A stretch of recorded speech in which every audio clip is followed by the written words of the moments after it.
네, 안녕하세요. SK증권의 이재규입니다. 오늘도 결정적 한수를 진행을 해 볼 텐데요.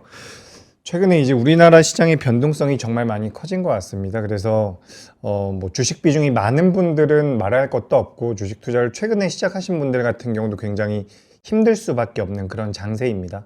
근데 이제 이런 시장에서 우리가 어떻게 이겨나갈지에 대해서 좀 이야기를 나눠볼 텐데, 사실 저는 지난주 금요일에 그런 말씀을 좀 드렸었어요.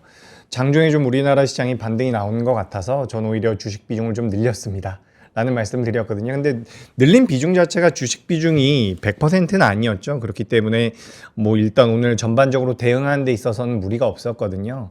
하지만 이제 추가적으로 시장에 대한 불안감 같은 경우는 저는 개인적으로 좀 있다라고 생각이 돼요.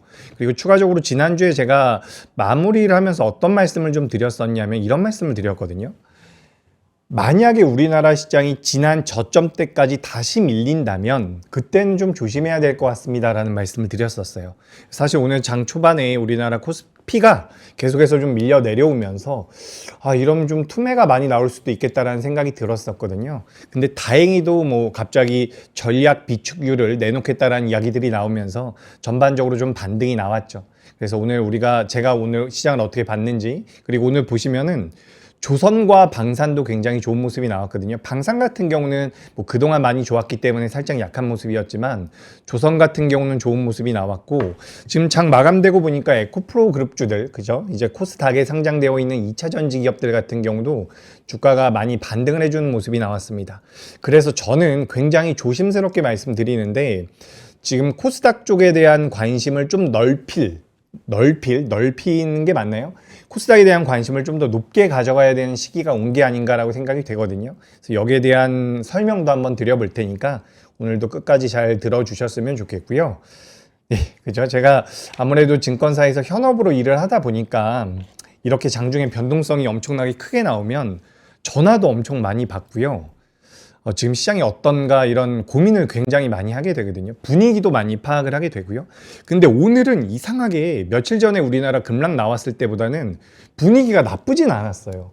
그래서 이게 내가 좀 착각을 하는 건가, 아니면 내가 좀 희망을 갖고 시장을 보는 건가, 이런 생각이 좀 들었습니다. 그래서 좀 서두가 길었는데 어쨌든 정리를 좀 해보자면, 제가 지난주 금요일에는 우리나라 코스피가 지난 저점 때까지, 지난번에 급락 한번 나왔었잖아요. 거기까지 밀리게 되면 정말 조심해야 될 것 같다라는 말씀을 드렸었는데, 오늘 이제 장 마감되고 여러 가지 수치들을 보니까 일단은 그래도 좀 안심을 해도 될 것 같다. 그래서 제가 이런 표현을 많이 쓰거든요. 아직 저 같은 경우는 오늘 아침에 매도를 좀 했어요. 저 같은 경우는 제가 관리 드리고 있는 분들 같은 경우는 아침에 좀 매도를 했거든요. 그러니까 수익이 나왔던 쪽에서 현금을 좀 만들었습니다. 우리가 기본적으로는 수익이 나오는 종목이 아니라 손실이 큰 쪽을 매도하는 게 맞거든요. 근데 지금 저는 이제 절대적인 레벨 자체가 많이 올라와 있는 업종들 같은 경우는 오늘 좀 줄였어요. 제가 장 마감에, 우리 방송 마감에 포트가 바뀐 걸 보여드릴 텐데 어디서 줄였는지도 한번 보시면 좋을 것 같습니다. 어찌됐건 저는 오늘 아침에 좀 줄였는데, 만약에 오늘 장 후반부까지 주식 비중을 줄이지 않았다라고 한다면 매도 실익은 거의 없을 것 같아요. 그래서 저는 이제 내일 같은 경우는 전반적인 반등이 나올 가능성이 높다라고 보는데, 거기에 대한 명분도 좀 설명을 드릴 거고, 또 오늘 제가 결정적 한수로는 리스크라는 것을 준비를 했어요. 리스크. 그죠? 위험을 제가 오늘 결정적 한수로 준비를 해봤는데, 제가 지난주에 이런 말씀 드렸잖아요. 주식 투자하시면서 확신을 갖는 것은 굉장히 위험할 수 있다. 그죠? 그래서 확신에 이어서 어떻게 보면 리스크에 대한 이야기도 오늘 좀 드려볼 겁니다. 그러니까 지금 저는 제가 다 빼놓고 결론을 말씀드리면, 저는 지금 우리나라 시장이 반등은 줄 가능성이 높다라고 보여지는데, 만약에 반등을 못 주면 저는 유동성에 의해서 우리 시장이 밀릴 가능성이 높아 보여요. 어떻게 보면 살짝 부정적인 부분도 있죠. 근데 제가 아무리 부정적인 말씀 드려도 이제 우리 방송 시청하시는 분들은 알고 계실 겁니다. 저는 결국에는 이 포트 비중으로 결론을 말씀드리거든요. 그래서 제가 오늘 현금을 몇 % 정도 확보했는지 여기에 대해서도 한번 말씀을 드려볼게요. 자, 오늘도 이제 많은 분들께서 인사해주고 계십니다. 제노님도 오셨고요. 커피 한잔님도 오셨고요. 와이난님도 오셨고요. Y2K님도 오셨고요. 많이 오셨는데 제가 영어는 잘 안 보이네요. 시봉대감님도 반갑고요. 많이 오셨겠네요. 자, 여기서 이제 제가 말씀을 좀 드려볼게요. 많이 오셔가지고 인사해 주셨는데 저도 일단 준비한 내용들은 진행을 해보면서 저는 개인적으로 조선주도 굉장히 눈에 많이 들어왔거든요. 조선주, 에너지 뭐 이쪽에 대한 관심도 굉장히 많이 높아지더라고요. 그래서 거기에 대한 말씀도 드려볼 텐데 그에 앞서서 이제 글로벌 시장에 대해서 한번 말씀을 드려보겠습니다. 화면 보여주시죠. 자, 오늘 다우존스가 0.95%, 오늘이 아니죠, 지난주죠. 나스닥이 많이 밀렸고요. S&P 500도 많이 밀렸습니다. 뭐 WTI가 90달러인데 지금 뭐 110 넘어갔다 왔죠. 급등이 나왔어요. 제가 지난주에 그랬던 것 같아요. 80달러 정도, 배럴당 80달러 정도 되면 한번 쳐맞고라는 표현이 참 웃긴데 올라가다가 저항을 받고서 밀리지 않을까 그런 말씀도 드렸고, 만약에 밀리는 과정에서 윗꼬리가 달린다라고 한다면 거기는 매수 기회가 될 수 있다라는 말씀 드렸거든요. 근데 오늘 갑자기 뭐 110달러까지 올라가면서 윗꼬리는 다행히도 달렸습니다. 그래서 저는 여기가 매수 기회는 맞다라고 생각을 하거든요. 단기적으로. 여기에 대한 논리도 좀 이따 말씀을 드려보고요. 달러 인덱스 그리고 원화 같은 경우도 1,500원대까지 올라가다가 좀 내려왔죠. 살짝 안정이 되고 있는데 어찌됐건 간에 주말 동안 굉장히 불편할 만큼 시장에 부정적인 내용들이 굉장히 많았습니다. 그죠? 그래서 요 내용은 이제 해외 시장 간단하게 정리를 해봤고요. 이제 우리나라 시장입니다. 우리나라 그래도 다행히 장후반부에는 많이 아랫꼬리가 달렸어요. 코스피는 마이너스 5.96%, 코스닥 같은 경우는 마이너스 4.54%. 이렇게 마무리가 됐습니다. 특징적인 부분은 외국인들이 양시장에서 매도를 했다라는 부분인데 참 애매하죠. 애매한 게 뭐냐면 우리가 불과 한 달 전까지만 하더라도 개인 투자자가 매수를 하면 외국인들이 매도를 하더라도 시장이 올라갔거든요. 근데 오늘은 개인 투자자가 우리나라 코스피 시장에 대해서 4조 이상 매수를 했음에도 불구하고 밀려 내려왔습니다. 여기에 대해서는 제가 지난주에 간단하게 설명을 좀 드렸던 것 같아요. 개인 투자자가 투심이 좋을 때는 주가를 이렇게 올려서 산다라는 거죠. 10,000원에 걸려있는 기업을 1,100원, 1,200원 이렇게 매수를 올려서 하는데 지금같이 이제 투심이 많이 안 좋을 때는 매수를 밑에다 건다는 겁니다. 매수를 밑에다 걸기 때문에 외국인들이 매도를 하거나 뭐 기관들이 매도를 하면 개인 투자자는 매수로 책정이 되지만 실제로는 주가가 밀리는 그런 상황이 놓인다라는 거죠. 전반적으로 오늘은 외국인들이 양시장 매도를 했는데 시장 자체가 밀렸다. 그렇다라는 것은 기세 등등했었던 개인 투자자분들의 투심이 어느 정도 좀 약해졌다라고 생각을 할 수도 있는 것 같아요. 실질적으로 오늘 금융투자에서도 매도 물량이 좀 나왔거든요. 그러니까 ETF 쪽에 대한 매도 물량이 나왔고 삼성전자와 SK하이닉스 같은 경우도 매도 물량이 좀 나왔습니다. 제가 좀 이따가 포트에 대해서 말씀을 드린다고 했는데 먼저 좀 말씀드려보자면 저는 오늘 현금을 조금 늘렸어요. 아까 전에도 잠깐 말씀드렸던 것 같은데 이 현금을 늘렸다라는 것이 내가 투자하고 있는 전체 자금을 전부 다 현금화했다라는 이야기가 아닙니다. 제가 가끔씩 이제 현금을 마련했다라는 말씀을 드리면 굉장히 좀 속상해 하시는 분들이 계세요. 왜냐하면 내가 듣고 싶은 이야기는 시장이 올라가고 내 종목이 올라간다라는 이야기를 듣고 싶은데 제가 현금을 마련했다라고 한다면 시장에 대해서 부정적으로 보는 것 같으니 그게 좀 듣기 싫어하시는 분들이 간혹가다 계십니다. 근데 이렇게 생각을 해보세요. 내가 주식을 100 정도 가지고 있다가 60 정도로 줄였습니다. 근데 여기서 시장이 반등을 해요. 기가 막히게 반등을 하면 60이라는 걸 가지고도 반등을 누릴 수 있잖아요. 그렇기 때문에 현금을 100% 확보하는 것이 아니라 10%든 20%든 현금 비중을 좀 늘리는 것은 어떻게 보면 운용의 묘를 좀 가져가기 위한 것이기 때문에 이런 부분에 대해서 한 번 정도는 생각해 보실 필요가 있겠다라는 말씀을 드려보도록 하겠습니다. 자, 그래서 일단 뭐 외국 시장이랑 우리나라 시장이랑 좀 말씀을 드렸는데 전반적으로 이제 제가 오늘 준비한 결정적 한 수는 리스크예요. 리스크. 그러니까 이게 참 재밌는 단어죠. 리스크니까 조심하십시오라는 말도 되고요. 리스크는 위기니까 위기는 기회라고 이야기를 많이 하잖아요. 그래서 우리가 지금 시장을 어떤 리스크로 봐야 되나, 도망가야 되는 리스크로 봐야 되는지 아니면 매수해야 되는 리스크로 봐야 되는지 여기에 대한 고민이 좀 필요할 것 같거든요. 저는 개인적으로는 지금 우리나라 시장이 내일은 반등이 나올 가능성이 꽤 높다라고 생각을 해요. 근데 문제는 이 반등 자체가 연속성을 가져갈 수 있느냐 여부가 중요한 거거든요. 우리가 작년부터 올해까지 삼성전자와 SK하이닉스가 연속성을 가지고 우상향을 만들어낼 수 있었던 가장 큰 이유는 실적이라는 연속성을 만들어줄 수 있는 명분이 있었다는 거죠. 근데 여기서 이제 우리나라 시장이 올라오기 위해서는 지금 시장에서 대두되고 있는 리스크가 화면에 보시다시피 유가 그리고 환율이죠. 이 두 가지인데 사실은 이 두 가지가 아니죠. 정확히 말씀드려보자면 유가가 올라가고요. 유가가 올라감으로 인해서 물가가 상승을 하고요. 그로 인해서 뭐 미국이라든지 경제적인 상황 자체가 좋지가 않아서 금리 인하는커녕 금리 인상을 할 수도 있다라는 부분들. 그리고 유가가 올라가면서 정세가 불안정해진다라고 한다면 달러 강세가 이어지면서 원화 약세가 이어질까봐 그에 따른 부담감들을 우리가 많이 느끼고 있다라고 보시면 좋을 것 같거든요. 그래서 우리가 단순하게 유가와 환율 때문에 문제가 되는 것은 아니고 유가와 환율로 인해서 인플레이션 경로라든지 금리 인하 경로가 바뀔 수 있다는 거에 대한 그런 불확실성에 대해서 우리가 우려를 하고 있는 부분들이 있거든요. 근데 어찌됐건 간에 수치로 따져볼 수 있는 것은 전 이런 거라고 생각을 하고 있어요. 그리고 제가 조금 이따가 좀 준비한 자료가 하나 있거든요. 그러니까 저는 현금 비중을 늘렸다라고는 하지만 여기서 시장이 제가 생각하는 대로 움직임이 나와준다면 현금 비중을 아예 남기지 않을 수도 있습니다. 아예 남기지 않는다라는 것은 매수를 더 많이 하겠다라는 의미가 되겠죠. 거기에 대해서 제가 고객 예탁금과 신용 잔고와 우리나라 시장의 주가 흐름을 제가 엑셀 파일로 한번 좀 만들어 봤어요. 그거 좀 이따 보여드릴 테니까 집중을 해보시면 좋을 것 같고, 일단 우리가 주식 투자라는 것은 어쨌든 리스크를 가져가는 부분이 있습니다. 제가 이제 회사에서 일을 하고 있으면 처음으로 주식 매매를 하시는 분들이 찾아오세요. 근데 그런 분들 같은 경우는 투자 성향이라는 것을 받게 되거든요. 여러분들 아실지 모르겠지만 금융상품이라는 것은 1등급부터 7등급으로 나뉘어져 있는데 주식 투자는 2등급 이상이에요. 미국 주식 같은 경우는 1등급이거든요. 7등급은 이제 예적금이라고 보시면 됩니다. 그래서 어쨌든 우리가 주식 투자라는 것이 작년부터 시작을 했건 올해 초부터 시작을 했건 어쨌든 수익이 어느 정도 났었던 부분들이 있기 때문에 이 리스크 관리라는 거에 대해서 좀 안일하게 대응을 하실 수가 있는데 제가 오늘은 이 리스크에 대해서 좀 말씀을 드려봤습니다. 별로 길지 않아요. 결정적 한수. 오늘은 팡이라든지 오늘 조선이나 방산에 대해서도 제가 좀 말씀을 드리고 싶어가지고 좀 이렇게 좀 간단하게 말씀을 드려보고요.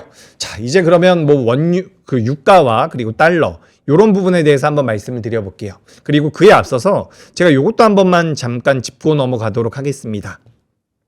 제가 지난주 금요일 날 뭐라고 말씀을 드렸냐면 우리나라 시장이 요거 우리나라 코스피입니다. 요거 차트 크기 좀 잘 좀 맞춰주시면은 감사하겠습니다. 제가 요거를 우리가 이제 시장이 올라갈 때는 거래량을 볼 때도 있고 거래 대금을 볼 때도 있는데 종합주가지수로 볼 때는 저는 요즘에는 거래 대금을 많이 봐요. 특히 많이 밀릴 때에는 거래 대금을 많이 보거든요. 제가 이제 지난주 금요일 날 말씀드리기로는 우리나라 시장이 만약에 지난 저점까지 밀리면 위험해질 수 있습니다라는 말씀을 드렸었어요. 그래서 제가 오늘 아침만 하더라도 좀 불안하다라는 생각이 많이 들었거든요. 왜냐하면 우리가 이런 식으로 음봉이 크게 나오면 이런 자리에서는 반대 매도가 많이 나옵니다. 신용을 사용을 했거나 무리하게 매매했었던 투자자분들이 불안감을 느끼기 때문에 매도가 많이 나와요. 그렇기 때문에 당시에도 뭐 서킷 브레이커가 발동하고 사이드카가 발동하는 과정에서 투매가 나왔다라는 거죠. 근데 여기에서 굉장히 다행스럽게도 다음날 V자 반등 가깝게 아주 강력하게 반등이 나왔습니다. 그래서 통상적으로는 여러분 여기서 우리나라 종합주가지수가 이렇게 반등이 나온 상황에서 직전 저점까지를 밀리는 것도 안 좋은 거예요. 근데 만약에 여기를 이탈했다라고 한다면 여기는 정말 묻지마 투매가 나올 수 있는 자리였다라고 저는 생각을 한 거거든요. 그래서 전 오늘 아침만 해도 굉장히 불안하게 봤는데 다행히도 장후반부에 우리나라 시장이 반등을 좀 해주더라고요. 근데 반등을 해주는 과정에서 제가 가장 먼저 체크한 것이 뭐냐면 지금 이 화면 하단부에 있는 거래 대금입니다. 만약에 지난번에 매수를 했거나 최근에 매수한 물량들이 오늘 장중에 시장이 조정을 받을 때 매물로 나왔다라고 한다면 거래 대금이 지난번 급락이 나왔을 때만큼 올라왔어야 된다라고 저는 생각을 해요. 그래서 거래 대금이 많이 붙지 않았다라는 것은 그래도 우리가 시장이 정처 없이 밀리진 않겠구나라고 생각할 수 있는 그런 명분이 될 수 있었다라고 생각이 되는 거고, 추가적으로 우리나라 시장이 밀리는데 가장 큰 영향을 미치고 있는 것이 유가와 환율이잖아요. 근데 유가 같은 경우도 여기 보시다시피 이렇게 이제 다행히도 윗꼬리가 좀 달렸습니다. 제가 이런 차트 모양새를 사실 80불에서 설명을 드렸거든요.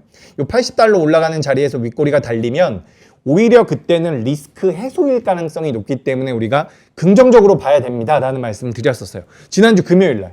근데 이제 제가 방송 끝나고 나서 집에 가고 있는데 해외 선물이랑 이 유가가 미친 듯이 올라가더라고요. 그래서 제가 우리 방송 녹화본에다가 죄송합니다라고 적으려다가 오늘 말씀드리면 될 것 같아서 좀 기다렸습니다. 그래서 장 초반에도 뭐 120달러 가까이 올라갔었는데 다행히도 뭐 G7이라든지 이렇게 비축률을 푼다라는 내용들이 나오면서 윗꼬리가 이렇게 달려줬어요.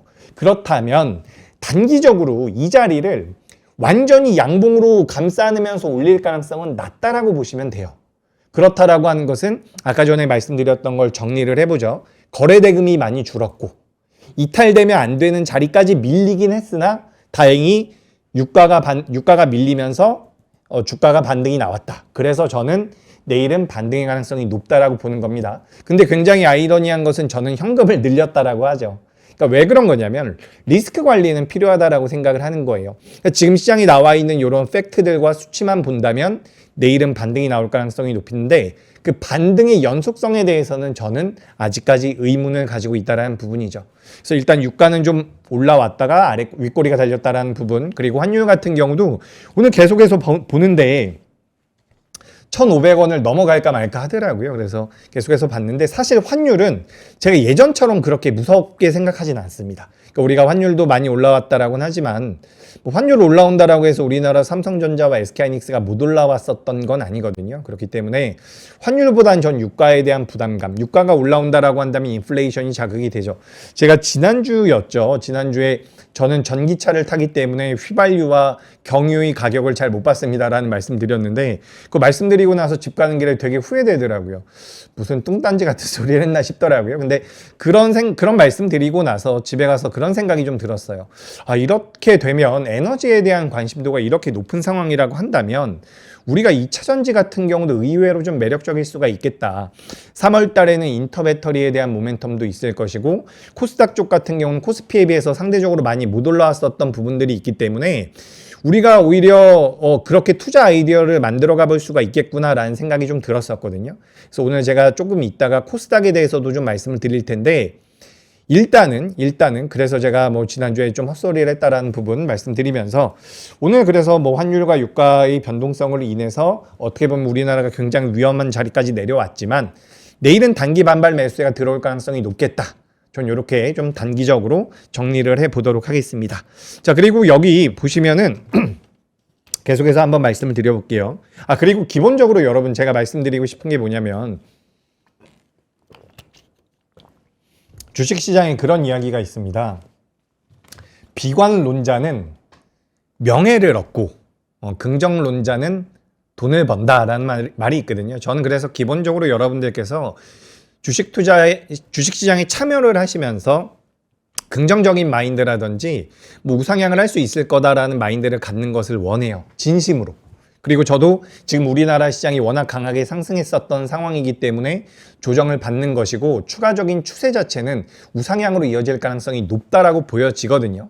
다만 경계도 필요하다라고 제가 말씀드리는 게 뭐냐면 제가 최근에 만나서 이제 면담을 하거나 대화를 해보는 고객분들이 계세요. 근데 이런 분들이 정말 공교롭게도 2월 중후반부부터 주식 투자를 처음 하셨대요. 근데 그런 분들이 생각보다 많아요. 이게 고객 예탁금이 늘어난 시점과 신용잔고와 그리고 신용잔고가 늘어나는 그런 타이밍 자체를 보면 최근에 고점에서, 그러니까 삼성전자가 예를 들어가지고 21만 원까지 올라갔습니다. 16만 원까지 내려왔단 말이에요. 그럼 단기적으로 몇 프로가 밀렸죠? 20%가 밀렸어요. 근데 그 20%가 밀리는 과정에서 내가 100% 주식을 보유하고 있었어요. 혹은 신용이 100% 들어가 있습니다. 라고 한다면 그런 분들은 리스크 관리가 필요한 거잖아요. 저는 사실 제 방송을 시청하시는 분들 중에서 잘하시는 분들도 분명히 계시겠죠. 그래서 저는 고수 투자자이고 나는 뭐 주식해서 돈 좀 벌었어 라고 하시는 분들은 잘하실 거라고 믿어 의심치 않습니다. 하지만 이제 주식 투자를 많이 안 하신 분들 같은 경우는 어떤 식으로 물리게 되고 어떤 식으로 이제 고통을 받게 되는지에 대해서 제가 너무나도 잘 알기 때문에 거기에 대해서 미리 좀 말씀을 드려보는 거예요. 그래서 제가 뭐 이렇게 계속해서 뭐 리스크 관리 필요하다라고 해도 저 현금 30%밖에 없습니다. 그리고 뭐 방송 오래 보신 분들은 아시겠지만 또 제가 제약 바이오 엄청나게 좋아하거든요. 뭐 안정적으로 하는 투자자가 제약 바이오를 선호하진 않지 않습니까? 그래서 저는 개인적으로 제가 관리하거나 제가 투자한다라고 하면 저는 뭐 변동성 큰 종목군들이나 변동성이 큰 자산도 굉장히 선호하는데 정말 아무것도 잘 모르고 시장에 참여하신 분들 같은 경우는 좀 조심하실 필요는 있다라는 말씀을 드리고 싶어요. 그래서 그 말씀을 또 한번 드려보고요. 요거 한번 보도록 하죠. 자, 어쨌든 긍정론자가 돈을 번대요. 아셨죠? 근데 신용 이런 거 쓰시면 안 돼. 신용 쓰고 미수 쓴 다음에 나는 긍정론자야 이러시면 안 된다라는 거예요. 그리고 최근에 이제 저도 회사에서 일하다 보면 어떤 공지가 계속 내려오느냐. 신용 거래가 막힌다. 신용 거래가 중단된다라는 이야기가 계속 나오거든요. 대형 증권사도 있고 중소형 증권사도 있는데 이런 공지사항이 나왔다가 풀렸다가 나왔다 풀렸다 하거든요. 근데 그런 것도 그렇게 썩 좋은 건 아니에요. 아셨죠? 자, 이제 화면 보면서 계속해서 말씀드려 봅니다. 오늘 보시면은 조선주들이 좋았어요. 조선주들이 저는 개인적으로 반도체보다 조선이 좀 더 나을 것 같기도 해요. 조선 그리고 방산 같은 경우는 뭐 종목별로 좀 차별화가 있었고 지난주에 너무 좋았던 기업들이 많기 때문에 오늘 방산주 중에서는 안 좋은 기업들도 있었지만 전반적인 추세 자체는 다른 업종에 비해서 저는 좋다라고 생각을 하고 있습니다. 그래서 여기 보시면 아시겠죠. 2026년 4분기까지 기계업종에 대한 영업이익률이 뭐 5%에서 작년 12월 달 5%에서 올해 8%까지 올라갈 수 있다라는 부분들. 그리고 국내 방산의 영업이익률 같은 경우도 2026년도 3분기까지 상승할 것이라고 전망이 되고 있는 부분들. 이런 부분들이 결국에는 수치에 따라서 우리가 기업들과 업종에 대한 분석을 할 수 있다. 생각을 할 수가 있거든요. 그런 관점으로 좀 보시면 좋을 것 같아서 오늘 우리가 시가총액 상위 종목들 중에서는 제 눈에는 거의 그 조선주밖에 들어오지가 않았거든요. 여기 보시면은 이 좌측에 있는 것 제가 이렇게 좀 옮겨 드릴게요. 지금 화면에 있는 것 그죠? 다시 바꿔주셨는데 이게 이제 삼성전자 그리고 여기 밑에 빨간색으로 되어 있는 게 현대중공업이고요. HD 현대중공업. 여기 밑에 보시면 한화시스템 그 아래에는 중공업입니다. 그리고 우리가 좀 규모가 작은 기업들로 보자면 오랜만에 이런 기업들도 변동성이 많이 나왔어요. 한국카본이란 기업이거든요. LNG에 들어가는 본행제를 만드는 기업이라고 보시면 좋습니다. LNG 탱커에 들어가는 본행제를 만드는 기업인데 한국카본이라든지 동성하이텍 같은 기업들이 우리나라에서는 본행제 기업들로 유명하죠. 동성하이텍 같은 경우는 차트상의 모양새로 오늘 4% 올라가긴 했지만 꺾여 있기 때문에 본행제 대장주로 봤을 때는 한국카본이라고 볼 수가 있겠죠. 근데 어찌됐건 간에 오늘 시장에서 변동성이 많이 나왔거나 그래도 상대적으로 긍정적으로 나온 기업들은 이런 조선주들이었다라고 생각을 해요. 그래서 우리가 조선주 하면 가장 먼저 생각을 하는 게 뭐 발주를 많이 받고 수주를 많이 받고 미국이 중국을 규제하고 이런 부분들을 많이 생각을 하는데 저는 오늘 굉장히 많이 느껴진 게 결국에는 안보에 대한 부분이거든요. 지금 여러분 화면에서 보고 계신 기업이 CS 윈드라고 하는 기업입니다. 풍력, 타워를 만드는 기업이죠. 하나솔루션은 뭐죠? 태양광 기업입니다. 태양광, HD 현대에너지솔루션 같은 경우는 우리나라에서 태양광 사업을 영위하고 있는 기업이죠. 오늘 변동성이 아주 좋게 나오진 않았지만 SK 이터닉스라는 기업도 있고요. 잘 나왔네요. 플러스 4.5%.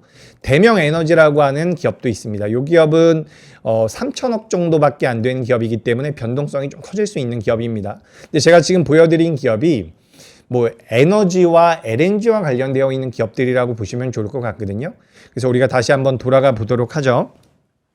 전반적으로 오늘은 조선주 쪽이 좋은 모습을 보였고 저는 방산 같은 경우도 한번 볼게요. 제가 이제 방산주들을 2월 초중순부터 그러니까 지정학적 리스크가 시장에서 부각되기 전부터 말씀드렸거든요. 제가 당시에는 LIG 넥슨을 말씀을 드렸었어요. 저 이거 몰랐습니다. 전쟁 나는 거 몰랐고 얻어 걸린 거예요. 해제라고 자랑하는 게 아니라 제가 요맘때쯤 말씀을 드렸었어요. 당시에 근데 저는 방산이랑 조선은 거의 같이 말씀을 드렸었거든요. 근데 이제 이게 어떻게 보면은 이번에 지정학적 리스크에 부각이 되면서 많이 올라왔습니다. 지금은 뭐 음봉이 크게 떨어졌기 때문에 내일도 조정을 받을 가능성이 높겠죠. 지수가 올라간다라고 한다면 해지의 성향을 가지고 있기 때문에 어느 정도 밀릴 가능성이 높은데 저는 방산주들은 오히려 중장기적으로 메리트가 이번에 생겼다라고 보여져요. 그렇다라고 한다면 방산이라는 것은 여러분들께서도 아시다시피 지정학적 리스크를 통해서 메리트가 부여됐다면 조선 쪽은 뭘까요?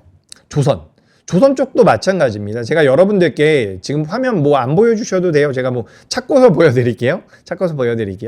그 조선 같은 경우는 제가 이걸 보면서 한번 말씀드리고 싶어요. 제가 우리 방송 처음 할 때 여러분들께 말씀드렸던 게 이건 이제 당시에 제가 결정적 한 수라고 해가지고 세 가지를 준비를 했었어요. 최근에는 매일매일 키워드를 잡아서 말씀을 드리고 오늘 제 결정적 한 수는 리스크인데 당시에 요걸 말씀드렸잖아요. AI 패권 전쟁, 반도체 슈퍼사이클 본격화. 두 번째로 말씀드린 것은 트럼프와 머스크, 글로벌 산업의 재편이 가속되고 있다. 그래서 여기 중간쯤에 보시면 2차 전지도 있고요, 조선도 있고요, 원전도 있고요, 방산도 있죠.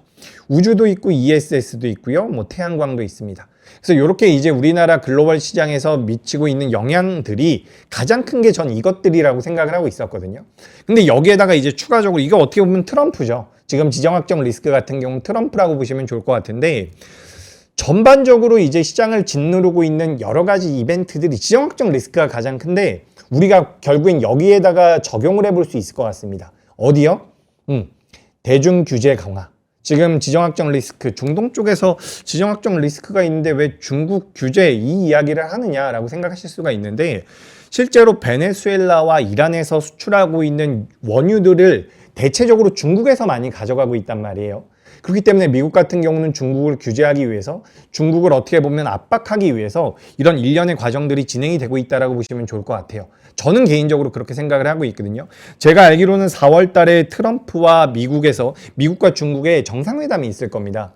그때를 목전에 두고 어쨌든 압박을 가하기 위해서 이런 일련의 과정들이 이어지고 있다고 생각을 하고 있는데 여기서 우리가 투자 아이디어로 만들어 가는 거죠. 그러니까 굉장히 참 아이러니한 거죠. 시장 자체가 이렇게 안 좋고 전쟁이라는 그런 슬픈 일이 있고 안 좋은 일이 있는데 그런 과정에서도 저는 투자 아이디어를 찾아가지고 우리가 투자를 해야 된다라고 생각을 하거든요.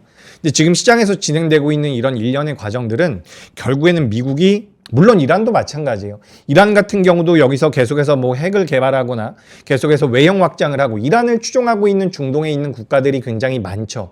근데 이란이 여기서 강해지고 더 똘똘 뭉쳐진다라고 한다면 트럼프나 미국이 절대로 트럼프와 미국이 제재를 할 수 없는 상황, 규제를 할 수 없는 상황에 놓이기 때문에 이란 자체를 타격하는 것도 이들의 노림수가 되겠지만 저는 결국에는 중국과의 이런 패권 전쟁에 놓여 있는 여러 가지 과정 중에 하나라고 생각을 하고 있거든요. 그래서 저는 처음에 지정학적 리스크, 중동을 이란과 이런 전쟁 이야기가 나왔을 때부터 이야기를 드렸었는데 실제로 저는 어쨌든 가장 큰 피해를 받을 수 있는 게 저는 중국 쪽이라고 생각을 하고 있어요. 그런 관점에서 본다면 이게 뭐죠? 결국에는 안보와 관련되어 있는 부분입니다. AI도 안 보고요. 에너지도 안 보고요. 그렇기 때문에 우리가 지금 시장의 흐름을 파악을 할 때 안보와 관련되어 있는 내용들을 체크를 안 할 수가 없다라는 거예요. 그렇기 때문에 우리가 방산도 봐야 되는 거고 조선 같은 경우도 여러분 안보와 직결이 되어 있습니다. 에너지 안보와 직결이 되어 있죠. 저는 혹시 매트릭스라는 영화를 보셨나요? 제가 엄청 어릴 때 나왔었던 영화인 것 같은데 저는 매트릭스를 제대로 본 적이 별로 없어요. 제가 또 이제 진지한 영화를 별로 안 좋아해가지고 매트릭스를 제대로 본 적이 없는데 얼마 전에 이제 제 집사람이 그런 이야기를 하더라고요. 와이프가. 요즘에 그 매트릭스가 과거보다 최근에 더 부각이 되고 있는 것 같다. 물론 과거에도 많이 부각이 됐었던 영화인데 매트릭스라는 영화가 어쨌든 사람의 에너지를 쓴다라는 얘기를 해요. 저도 잘은 모르는데 제가 혹시 틀릴 수도 있습니다. 근데 어쨌든 사람의 에너지를 쓴다라는 얘기라고 하더라고요. 그래서 지금 어쨌든 뭐 AI 시대가 도래했고 나라들이 이런 안보와 에너지 패권 전쟁이 진행이 되는 과정에서 에너지에 대한 그러니까 미래 청사진을 본다면 에너지가 필요하다라는 거죠.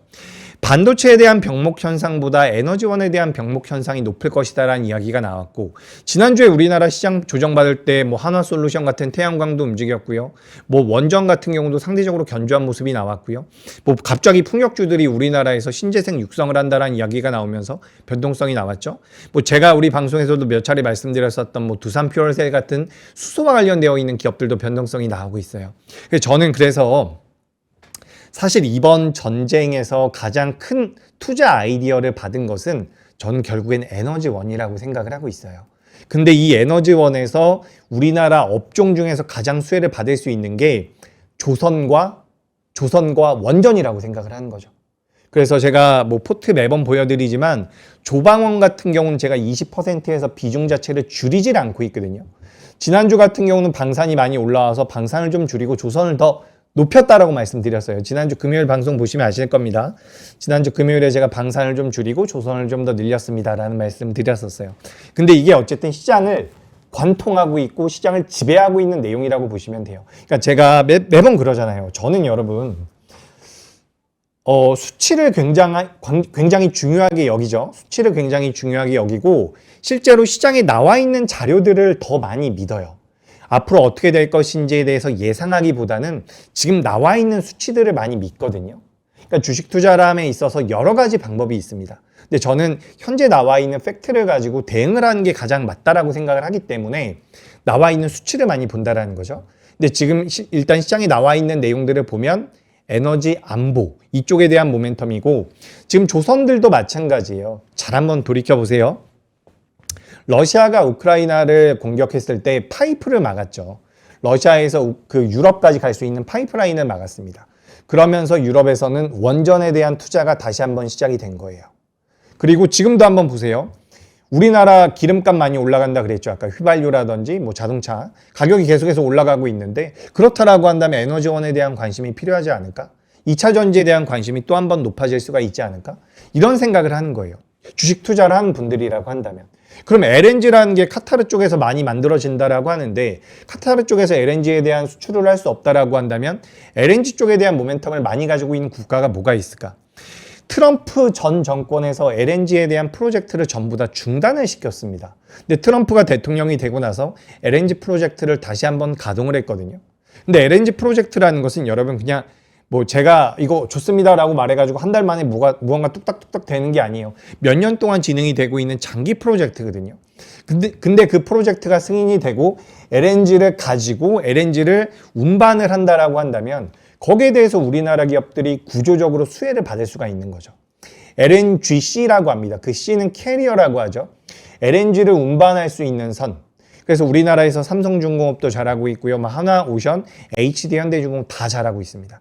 근데 이 기업들 같은 경우도 저는 어떻게 보면 저는 이 전쟁이 예전에 한번 보세요. 여러분 잘 생각해 보세요. 러시아랑 우크라이나 전쟁이 끝나면 그게 전쟁이 끝나고 이제 다시 우리가 평화로운 국제 정세로 돌아갈 수 있을까요? 저는 그게 굉장히 어렵다라고 생각을 하거든요. 실제로 국제 정세와 관련되어 있는 전문가분들, 학계 교수님들도 그런 이야기들을 많이 하시죠. 러시아 우크라이나의 전쟁은 끝이 아니라 종전을 한다라고 하더라도 그건 끝이 아니라 시작이다. 결국엔 약육강식이잖아요. 우리가 접하기로는 러시아가 우크라이나를 공격했다라고 하는데 지금 뭐 러시아가 잘못했다라고 누가 비판을 하고 누가 못되게 굴고 러시아 나라 자체가 흔들리고 그런 상황이 아니지 않습니까? 그렇기 때문에 약육강식의 시대로 들어가는 거고 그로 인해서 우리나라 방산주들 같은 경우는 구조적인 성장이 들어갈 가능성이 높다라는 거죠. 조선도 마찬가지. 방산은 다른 국가들이 따라올 수도 있다라고 해요. 유럽에서 역내 생산을 한다라고 하면 우리나라보다 뭐 잘할 수도 있겠죠. 근데 그들 같은 경우도 공장을 만들어서 수율을 올리는 데 있어서 시간이 걸리기 때문에 우리나라 기업들이 어쨌든 지금도 매력적인데 방산은 그렇다 치더라도 조선은 어떻습니까? 우리나라가 가장 잘하지 않아요? 컨테이너선 같은 경우는 최근에 중고 성과가 빠져요. 그럼에도 불구하고 지금 조선 쪽에 대해서는 저는 긍정적으로 생각을 하고 있는 게 결국에는 우리나라 기업들의 기술력이 굉장히 뛰어나다라는 부분입니다. LNG에 대한 모멘텀도 분명히 가져가고 있고요. 추가적으로 여기도 한번 화면 한번 보여주세요. 여기 보시면은 뭐 2025년도에서 2026년도에 신규 가동 LNG 프로젝트 나와 있죠. 미국도 있고요. 캐나다도 있고요. 콩고도 있고요. 호주도 있고요. 계속해서 이런 내용들이 나와 있단 말이에요. 이런 LNG 프로젝트가 진행이 되면 우리나라 기업들이 수혜를 받을 수가 있는 거고 뭐 LNG 수출 점유율에 보시면 미국도 있고요. 여기 보시면 호주도 있고 수입 점유율 같은 경우는 뭐 36%는 기타고 중국이 이제 또 19% 가져가고 있잖아요. 그러니까 이런 거예요. 제가 느끼기에는 제가 이 국제 정세는 사실 별로 안 좋아해요. 너무 내용이 많아가지고 그리고 이게 1 더하기 1은 2잖아요. 1 더하기 1은 2인데 국제 정세에 대해서는 답을 내기가 너무 어렵더라고요. 근데 저는 개인적으로는 어떤 생각을 하냐면 이번에 이런 여러 가지 일련의 과정들을 통해 가지고 미국은 중국을 규제하고 싶은 거예요. 중국이 원유를 사올 나라가 없고 LNG를 구매해올 나라가 없다면 과연 누구한테 살까요? 여기 지금 화면에 나와 있잖아요. 미국한테 미국이 원유 수출국 아닙니까? 원유 생산국이잖아요. 미국한테 유가나 LNG를 사가라고 이야기를 할 것 같아요, 저는. 그러니까 미국 입장에선 지금 정상회담을 앞두고 나서 내가 너네들 반도체도 줄게. 근데 이렇게 좀 우리 에너지 좀 사가. 이런 식으로 좀 딜이 진행되지 않을까라는 생각이 들거든요. 근데 이거는 뭐 저의 뇌피셜입니다. 그래서 믿지는 마시고, 다만 이런 일련의 과정 속에서 우리나라 기업들이 가장 잘하는 게 무엇일까? 우리나라 시장이 올라올 때 많이 이야기했었던 게 반도체 전 세계 1위 업체다. 조선도 마찬가지잖아요. 그래서 저는 사실 조선과 방산과 원전 중에선 조선이 가장 매력적인 것 같아요. 물론 원전도 올라오고 있는데 원전 같은 경우는 수주 금액이 아직까지 조선에 비해서 안정적이지가 않거든요. 물론 원전도 전 좋아합니다. 근데 지금 어쨌든 이런 정세를 통해서 우리가 얻을 수 있는 투자 아이디어 중에서 가장 큰 것은 오늘도 한번 보세요. 반도체가 밀렸잖아요. 근데 조선주는 버텼어요. 지난주에 반도체 밀렸는데 방산이 올라갔어요. 그죠? 그러니까 무언가 아주 쥐똥만큼 변화가 있다라는 거예요. 제가 지금 자료를 너무 많이 가져와서 이렇게 한 번에 보여드리기가 어려운데 제가 우리 방송에서 여러분들께 많이 소개드렸던 자료 중에서 어떤 자료가 있냐면 삼성전자와 SK하이닉스 두 기업이 우리나라 전체 코스피 시장에서 38.5% 정도를 차지한다라는 그런 자료를 매번 보여드린 적이 있어요. 기억하실 겁니다. 38.5%. 오늘 종가 기준으로 삼성전자와 SK하이닉스가 우리나라 전체 시장에서 차지하는 비중은 36% 정도 되는 것 같아요. 36.5% 정도 되는 것 같거든요. 근데 저는 여기서 조금 더 떨어질 수도 있을 것 같아요. 그래서 저는 삼성전자가 안 좋다라는 게 아니라 오히려 그동안은 상대적으로 좀 덜 갔었던 어떻게 보면 지정학적 리스크를 통해서 그러니까 잘 생각해 보세요, 여러분. 원래는 배를 누가 삽니까? 배를 누가 사요? 배가 필요한 자들이 사겠죠. 배가 필요한 자들이 사는데 그게 원래는 기업들이었단 말이에요. 근데 지금 우리나라 조선 업체들의 어디서 발주가 들어와요? 기업에서 들어오나요? 기업에서 들어오는 물량도 있겠죠. 근데 대부분 다 나라에서 진행을 하고 있어요. 미국 같은 경우도 LNG 쪽에 대한 사업을 나라에서 정책적으로 진행을 하고 있는 거고 군합에 대한 부분들도 마찬가지예요. 잠수함에 대한 부분도 마찬가지죠. 결국에는 과거에는 우리가 민간 사업이라고 볼 수 있었던 분야에 대해서 지금 국가 차원에서의 발주가 들어온다라는 거죠. 그런 관점에서 본다면 전 조선주들 같은 경우는 여전히 매력적일 수 있다라고 생각이 되는 거예요. 그래서 우리가 어떤 시장이든지 투자 아이디어를 만들어야 되는 거거든요. 그게 참 씁쓸하기도 하고 오늘 보시면 아시겠지만 갑자기 비료주들이 움직임이 나왔잖아요. 그런 건 테마성이기 때문에 제가 뭐 강조드리고 싶진 않은데 투자 아이디어를 계속해서 생각해 보는 거예요. 제가 아까 전에 무슨 말 하다가 여기까지 왔냐면 저는 여러분 이런 말씀을 좀 드려보고 싶어요. 제 주위에서 주식 투자를 해서 정말 성공을 했고 주식 투자로 돈을 많이 벌고 이랬던 투자자들은 사실 생각보다 잘 몰라요. 시장에 대해서 생각보다 잘 몰라요. 그러니까 큼지막한 것만 알아요. 그렇게 보고서 시장을 가는 거거든요. 그러니까 저는 여러분들께서도 너무 작은 것들에 많이 안 흔들렸으면 좋겠다. 그리고 이제 큰 흐름 위주로 좀 보시는 그런 습관을 들일 필요가 있고 그런 큰 흐름을 보면 투자 아이디어를 만들 수가 있다는 거죠. 오케이? 제가 오늘 말씀드리고 싶었던 건 이거고 제가 뭐 여기서부터 마무리를 해도 한 10분 걸리더라고요.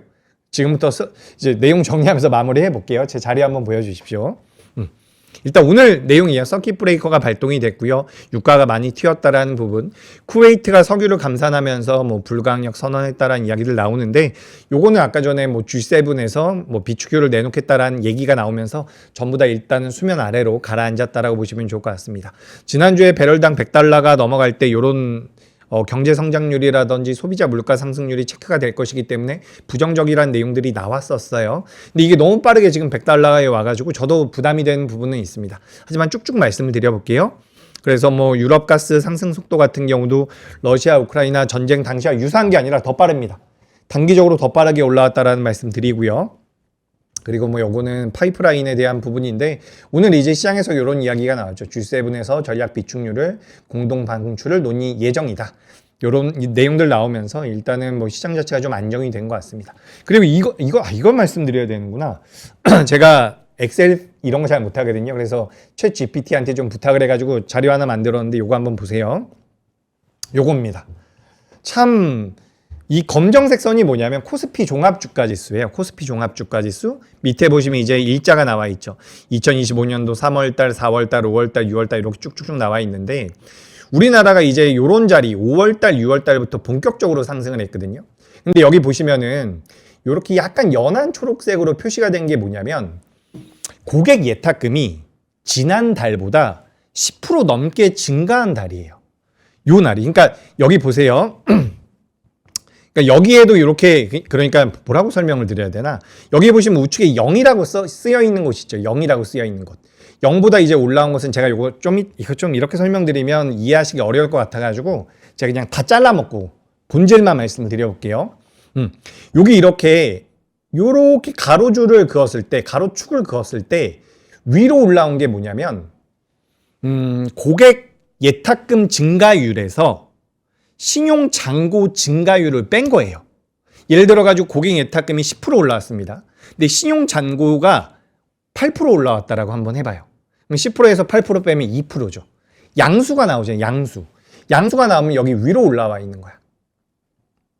무슨 말인지 아시겠죠?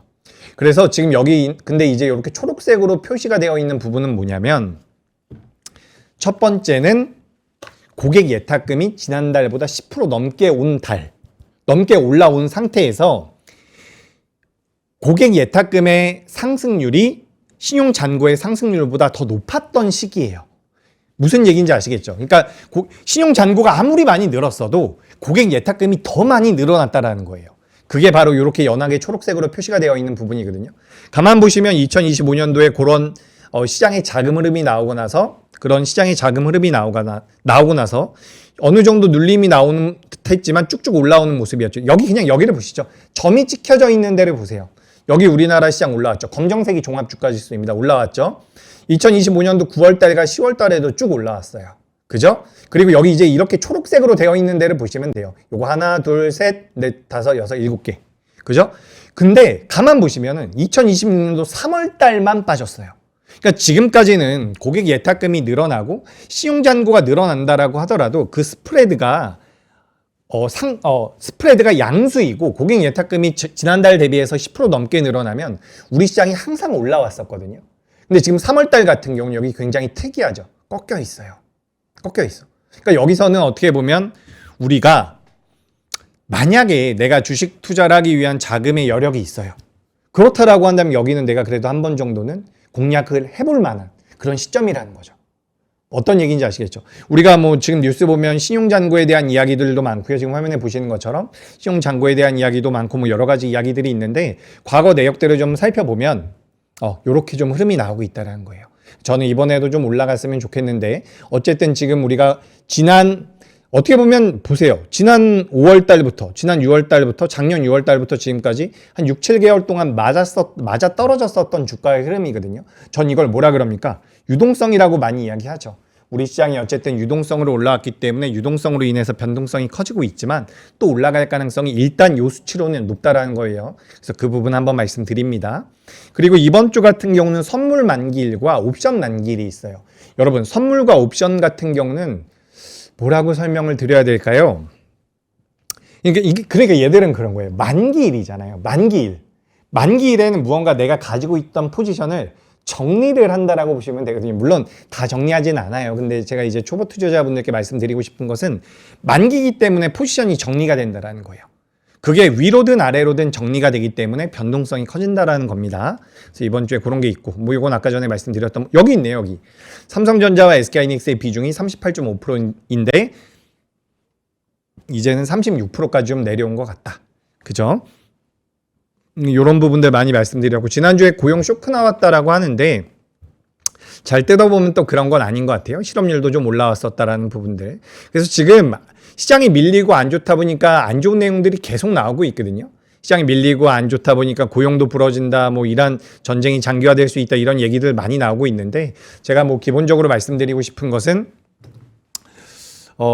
일단 오늘 되게 위험한 자리까지 밀렸지만 말씀드렸던 대로 유동성이 공급이 되고 있고 펀더멘탈 유지가 되고 있고 유가 고점 찍고 단기적으로 내려왔기 때문에 전 일단은 괜찮아 보여요. 아셨죠? 이렇게 좀 말씀드리고 쭉쭉쭉 넘어가 보도록 하겠습니다. 조선사들 뭐 수주 전망 이런 것들을 한번 자료 올라가니까 찾아보시면 좋을 것 같고요. 뭐 트럼프 지지율 같은 경우는 뭐 지지율이 빠지지도 않고 올라가지도 않고 있다라고 해요. 그리고 뭐 미국의 국방 예산도 계속해서 올라가고 있다라는 부분들. 요 자료 있으니까 찾아보시면 될 것 같고, 방산 그리고 요것도 한번 보시죠. 이란의 미사일 드론 발사 횟수가 있는데 지금 일평균이 급감하고 있다라고 해요. 그러니까 이 이란에서 미사일을 어제까지는 하루에 100발씩 사용을 하다가 오늘부터는 10발밖에 사용을 하지 않고 있다라는 거예요. 어떻게 보면 생각보다 빠르게 종료가 될 수 있다라는 그런 관점으로도 보시면 좋을 것 같고, 그 다음에 뭐 제가 결정적 한 수 말씀드렸었고 쭉쭉쭉 내려가 보도록 하겠습니다. 은행주들도 저는 일단 좀 매력적이라고 보여지는데 오늘 중요한 포인트는 그게 아니기 때문에 쭉쭉 넘어가서 제가 오늘도 한번 마무리로 한번 가보도록 하겠습니다. 자, 일단 결정적 한 수예요. 여기 한번 보여주세요. 중요합니다. 되게 중요해요. 유가와 환율 같은 경우는 전 여기서 더 올라갈 수도 있다라고 생각을 해요. 다시 올라갈 수도 있다라고 생각을 하는데 그 변동성 자체가 줄어드는 게 중요해요. 아셨죠? 요 축소 여부를 체크를 하셔야 돼요. 보세요. 내일 저는 시장이 반등할 가능성이 높다라고 봐요. 근데 만약에 유가와 환율이 변동성이 축소되지 않고 계속 등락이 커요. 그러면 내일 반등이 나올 때는 저는 주식 비중 축소, 그렇게 보는 거죠. 그리고 추가적으로 현 시점까지는 뭐 내일 반등 가능성이 높다라는 말씀드리고요. 그러니까 반등을 할 때 연속성을 보일 만한 명분이 있냐를 체크할 필요가 있다라는 거예요. 근데 그 명분이 있냐를 체크한 가장 편한 방법이 환율과 유가를 보시는 거예요. 그래서 이게 안정이 되면 저는 괜찮다라는 거고, 가장 밑에 제가 적어놓은 게 가장 중요하죠. 지정학적 리스크가 해소되지 않는다라고 한다면 그건 환율과 유가의 표현이 될 겁니다. 그렇다라고 한다면 내일 보죠. 내일 우리나라 시장 반등 나오면 저는 리스크 관리는 레버리지를 축소하거나 주식 비중을 조절하는 겁니다. 무슨 얘기인지 아시겠죠? 전 내일 반등 나올 가능성이 높다라고 보는데 반등 나오는데 별로 해결된 게 없는 것 같아. 그러면 그때는 신용을 사용하셨거나 주식 비중이 100%라고 한다면 좀 줄일 필요가 있다라는 거예요. 그래서 그런 말씀 드리면서 제가 지난주 금요일과 오늘의 포트폴리오 배분율이 좀 바뀌었는데 여기까지만 말씀드리고 마무리하도록 하겠습니다. 일단 지난주에는 반도체 30%, 뭐 여기 보시면 금융도 10%였는데 제가 이제 반도체라든지 금융 같은 경우는 수익이 난 종목군들 같은 경우는 싹 정리를 했어요. 비중을 좀 많이 덜어냈고 저는 코스닥 쪽을 많이 늘렸습니다. 제약바이오와 2차전지 쪽을 좀 늘렸거든요. 그러니까 저는 이게 코스피 기준으로는 횡보 정도가 나올 가능성이 높아 보이고 코스닥은 오히려 종목별 장세가 나올 가능성이 높아 보이기 때문에 이렇게 좀 만들었거든요. 근데 여러분 이거 지금 보시고 여러분들 이렇게 하시라는 거 아니에요. 제가 오늘 아침에 이렇게 지금 포트가 변동이 됐는데 이런 상황입니다라고 말씀드리는 거고, 특징적인 것은 지난주까지만 하더라도 코스피가 70%, 코스닥이 30%였는데 오늘은 코스피가 60%, 코스닥이 40%입니다. 그러니까 저는 개인적으로 종목별 장세를 좀 준비하고 있어요. 어떤 이야기인지 아시겠죠? 그래서 오늘 또 여러 가지 이야기 말씀 많이 드렸는데 결과론적으로는 내일은 일단 우리가 반등을 보자고요. 근데 반등 보는 과정에서 우리가 그동안 우려했었던 사안들이 없어졌으면 강홀딩, 만약에 없어지지 않고 반등이 나온다면 그건 기술적 반등이니까 주식 비중을 조금 줄이는 거, 이렇게 좀 보시면 좋을 것 같습니다. 아셨죠? 오늘 이렇게까지 하고 마무리하도록 하겠습니다. 감사하고요. 저는 내일 클로징 벨에서 모레는 결정적 한 수에서 뵙도록 하겠습니다. 오늘도 잘해주셨고요. 내일 기분 좋게 뵙도록 하겠습니다. 감사합니다.